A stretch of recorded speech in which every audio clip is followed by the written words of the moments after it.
ബഹുമാന്യരെ, 2ാം ക്ലാസ്സിലെ മലയാള പാഠപുസ്തകത്തിലെ നാടിനെ രക്ഷിച്ച വീരബാഹു എന്ന യൂണിറ്റിനെ ആസ്പദമാക്കിയുള്ള ഒരു ചെറു നാടകമാണ് ഇന്ന് ഞങ്ങൾ അവതരിപ്പിക്കുന്നത്.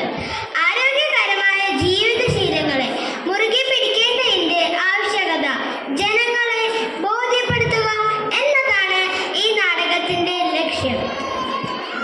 നാടകത്തിൽ അഭിനയിക്കുന്നവർ: രാജാവ് ശ്രീലക്ഷ്മി ജി, റാണി കൃതിക കണ്ണൻ, വൈദ്യൻ വൈഷ്ണവ്ജിത്ത് എ, മന്ത്രി അതിഥി അനൂപ്, ഭടന്മാർ Devaprayag S, Darshan M R, Ashith A, തോഴി നന്ദന അനീഷ്, സേവക ദേവ്നാജി മോഹൻ.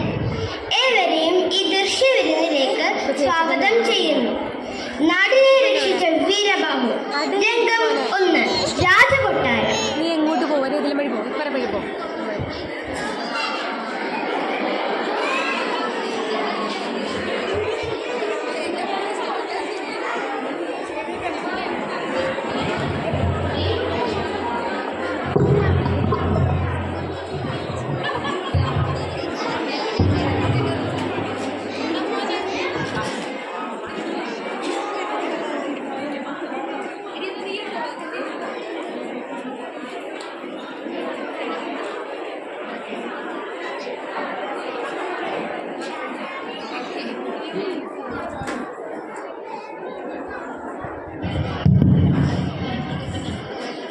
രാജാവേ, നമുക്ക് കൈ കഴുകിയാലോ? ഒരു പഴം കൂടി എടുത്തോളൂ. ഇതിനൊക്കെ എന്താ സ്വാദ്?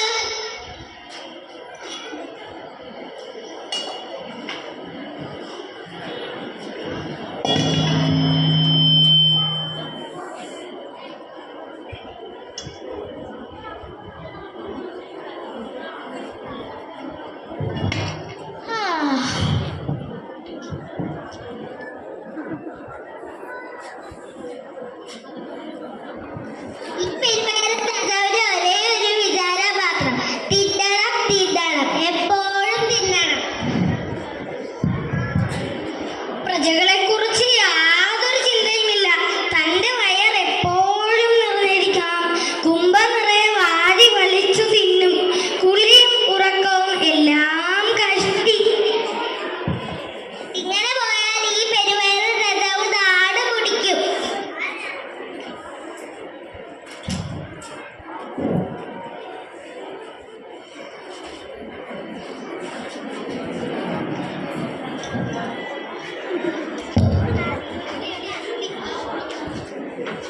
കുറച്ചു നാളുകൾക്കു ശേഷം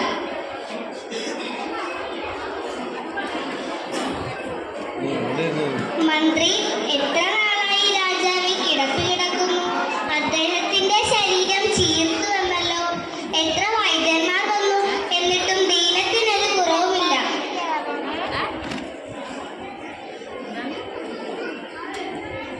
എനിക്ക് അല്പം കൂടി ഭക്ഷണം തരൂ. കിട്ടുന്നതൊക്കെ വാരി വലിച്ച് തിന്നു. പ്രഭോ, വീരബാഹു വൈദ്യൻ അങ്ങേ മുഖം കാണിക്കാൻ എത്തിയിട്ടുണ്ട്. എങ്കിൽ വൈദ്യനോട് വരാൻ പറയൂ.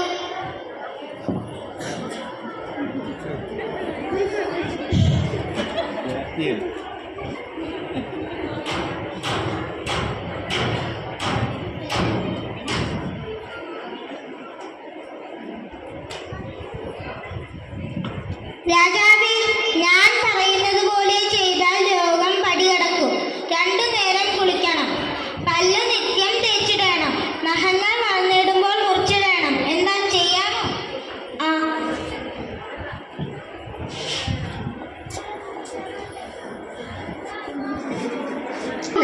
ഒരു മാസത്തിനു ശേഷം. മരുന്ന് കഴിച്ചിട്ടും ശരീരം വൃത്തിയാക്കിയിട്ടും അസുഖം പൂർണ്ണമായി മാറിയില്ല. ഇനി എന്തു ചെയ്യും മന്ത്രി? വീരബാഹു വൈദ്യൻ അങ്ങേ മുഖം കാണിക്കാൻ എത്തിയിട്ടുണ്ട്. അദ്ദേഹത്തോട് തന്നെ ചോദിക്കാം. എങ്കിൽ വൈദ്യനോട് വരാൻ പറയും.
അടുത്തത് യു പി വിഭാഗം അവതരിപ്പിക്കുന്ന